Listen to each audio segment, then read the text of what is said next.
Listen closely. If you have less than a certain amount invested, compounding might feel like it is never working for you. And there is a very specific reason why.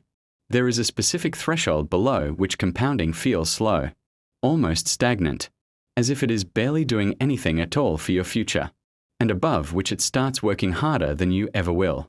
Today, I'm going to tell you exactly what that number is. And no, it is not $1 million. It is way lower than that.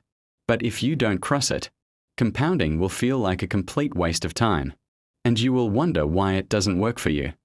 I want you to take a moment and picture two different people, both starting their journeys with the same hopes. Both earn the same salary. Both invest every single month without missing a beat. The only difference is that one of them crossed a specific dollar line before the other one did. 10 years later, one of them is watching their account grow almost automatically. The other is watching it drip. Same discipline, same fund, different result. The line between those two outcomes is what this video is about. Here is a question most people never ask.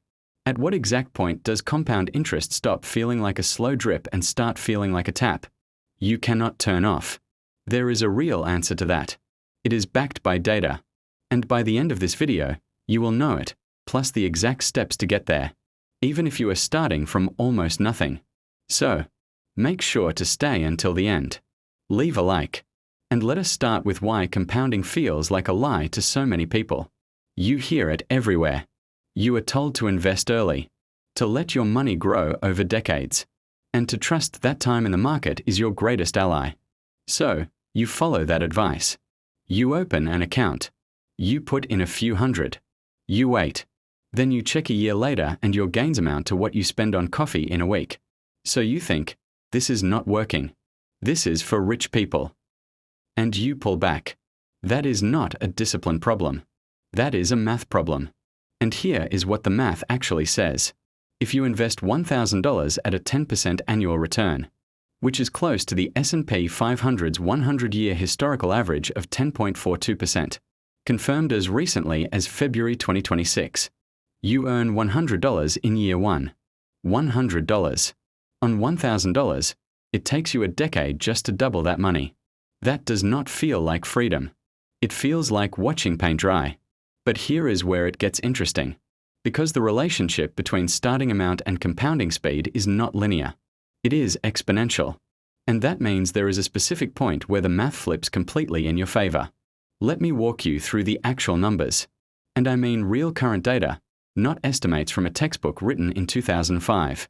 According to Fidelity's analysis published in early 2026, the S&P 500's average 20-year return from January 2006 through December 2025 was 11%. That period includes the 2008 financial crisis, the 2020 pandemic crash, the 2022 bear market, and it still averaged 11% over 20 years. The 30-year return from 1996 through 2025 was 10.4%. The 100-year average, as confirmed by multiple sources through February 2026, sits at 10.42% annually. For conservative planning, because markets do not move in a straight line. Most serious investors use a baseline of 7% to 8% after adjusting for inflation. That is the number we are going to use for most of our scenarios today because it reflects real purchasing power, not just a nominal figure that inflation quietly eats away. Now let us talk about what different starting amounts actually produce over time at 7% annual growth compounded yearly. $10,000 invested today grows to about $76,000 in 30 years. Sounds decent until you realize that in today's purchasing power, $76,000 in 30 years is closer to $32,000. That is not retirement money. That is a used car. $25,000 grows to roughly $190,000 in the same 30 years. Getting better, but still not the number that changes how you live. $50,000 grows to about $380,000 in 30 years at 7%. Now you are in interesting territory. At that point, your money is producing around $26,600 per year in year 30 just from growth. That starts to mean something. But the number that serious investors and financial researchers keep coming back to, the one that shows up again and again as a true inflection point, is $100,000. Here is what $100,000 does at 7% over time. Year 1, $7,000 in growth. Year 5, your account has grown to roughly $140,255 and is producing about $9,817 per year. Year 10, $196,715 total. Nearly double. Earning $13,770 per year without a single extra dollar from you. Year 20, $386,968. That is nearly 4 times your starting amount, producing $27.87 per year. Year 30, $761,225 over 34 of a million, generating $53,285 per year in gains alone. Let that land for a second. $53,000 per year just from growth without adding a single cent initial investment. For reference, the US median household income in 2024 was around $80,000. At 30 years, that $100,000 is working at over 66% of the median household income. And it never calls in sick. Now, let us run it at 10%, which is the S&P 500's actual long-term nominal average for those with a longer time horizon who can tolerate volatility. $100,000 at 10% for 30 years becomes $1,744,940. Just under $1.75 million from $100,000 left alone for 30 years. That is the inflection point. That is where compounding stops trickling and starts flooding. You might be asking, why can't it be $50,000 or $25,000? Why is $100,000 the line? Because of something called motivational gravity. Below a certain threshold, the gains are small enough that the temptation to pull the money out for a vacation, for an emergency, for a market dip that scares you wins. Research consistently shows that investors who check their accounts frequently and whose gains feel small are far more likely to sell at the worst possible time. A JP Morgan study found that the average investor earned only 2.9% per year while the market was delivering 10%. The gap is not the market's fault. It is behavior. People bought high and sold low. They got scared and moved to cash. They pulled gains out too early. $100,000 changes that psychologically. When your account goes up by $7,000 in a year, that is a real number. You feel it. You see it. You are less likely to panic sell because the compounding is visible. Suddenly, the machine doesn't just feel like a concept anymore. It feels alive. And you can see it actually running for you. Below that threshold for most people, the gains feel too small to protect. That is the real reason the number matters. There is a simple rule called the rule of 72. Divide 72 by your annual return rate and you get the number of years it takes to double your money. At 7%, your money doubles every 10.3 years. At 10%, every 7.2 years. Now here is why timing matters more than almost anything else. If you invest $100,000 at age 25 and earn 10% by age 55, that money has doubled 4 times. $100,000 becomes $200,000. Then $400,000, then $800,000, then $1.6 million without touching it, without adding a dollar. But if you wait until 35 to start, you only get 3 doublings by age 55. $100,000 becomes $800,000, not $1.6 million. That 1 decade of delay cuts your final number in half permanently. That decade cannot be bought back. This is not a motivational speech. This is arithmetic. The earlier you cross that $100,000 line, the more doublings you capture. Each doubling is worth more than the last. Now, here is the part people actually want. How do you reach $100,000 if you do not have it today? Let us look at realistic timelines based on different monthly savings rates invested in a broad index fund earning an average of 7% annually. If you can save and invest $300 per month starting from zero, you cross $100,000 in approximately 17 years. If you bump that to $500 per month, you get there in about 11 years. At $750 a month, you cross the line in roughly 8.5 years. And at $1,000 a month, you arrive in under 7 years. For context, $500 a month is roughly what you would save by cutting 1 restaurant meal per day, canceling 3 or 4 subscriptions, and choosing 1 fewer impulse purchase per week. It is not a fantasy number. For many households, it is a discipline number. And if you already have some amount saved, say $20,000 in an account, doing almost nothing, starting from that base changes the math significantly. $20,000 already invested plus $500 per month at 7% gets you to $100,000 in just over 8 years instead of 11.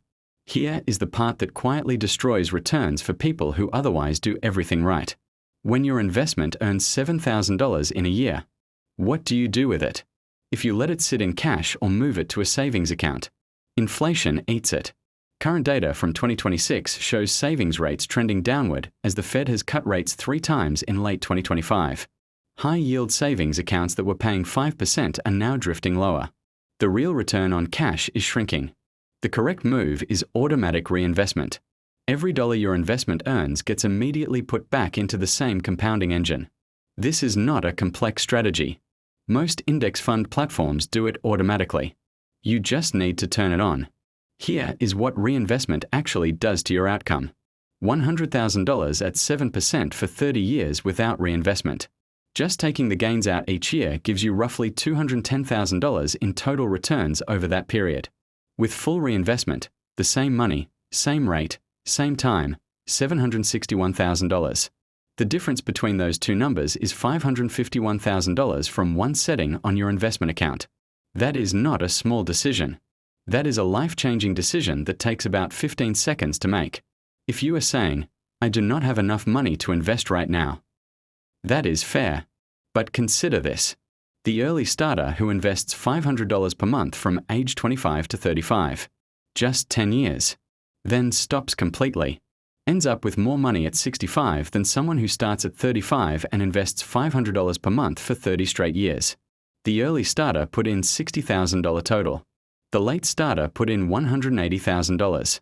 The early starter wins, not because they were richer, but because their money had more doublings available. Index funds are boring. Can I do better? Maybe. But here is what the data says. Most actively managed funds underperform their benchmark index over a 10-year period. In 2025, the S&P 500 added approximately 17.7% in total return. The average actively managed fund lagged that number by several percentage points after fees. Low-cost index funds, some with expense ratios as low as 0.015% per year, are the simplest, most proven vehicle for capturing long-term market returns. What if the market crashes right after I hit $100,000? This is a real fear. And the honest answer is it might. The S&P 500 has posted negative returns in 25 out of 97 years of recorded history, roughly 1 year in 4. But here is what also happened in every rolling 20-year window since 1928. The return was positive. Every single one. The worst 20-year stretch still produced 3.1%. Annually, the best produced 17.7%. If your timeline is long, and if you are reading this under 45, it likely is. Volatility is not your enemy. Panic is. So, here is the picture in full. The S&P 500 has returned an average of 10.42% annually over the last 100 years. Adjusted for inflation, the real return is closer to 7.27%. Using that conservative inflation-adjusted number, $100,000 invested and left alone for 30 years becomes $761,000 in today's purchasing power. At the nominal 10% rate, it becomes $1.74 million. $100,000 is the amount at which compounding becomes undeniable. Below it, gains are real but easy to dismiss. Above it, the math protects itself, and you do not need to arrive with $100,000 in hand. You need a consistent path toward it. $500 a month, properly invested, gets you there in about 11 years. That is one decision repeated monthly for roughly a decade, and then the machine runs largely on its own for the rest of your life. 3 things to do this week if you are serious about this. First, open a brokerage account if you do not already have one and set up automatic monthly contributions to a low-cost total market index fund. The contribution can be small. The habit matters more than the amount right now. Second, turn on dividend and gain reinvestment. It is usually a single checkbox and it is worth hundreds of thousands of dollars over a lifetime.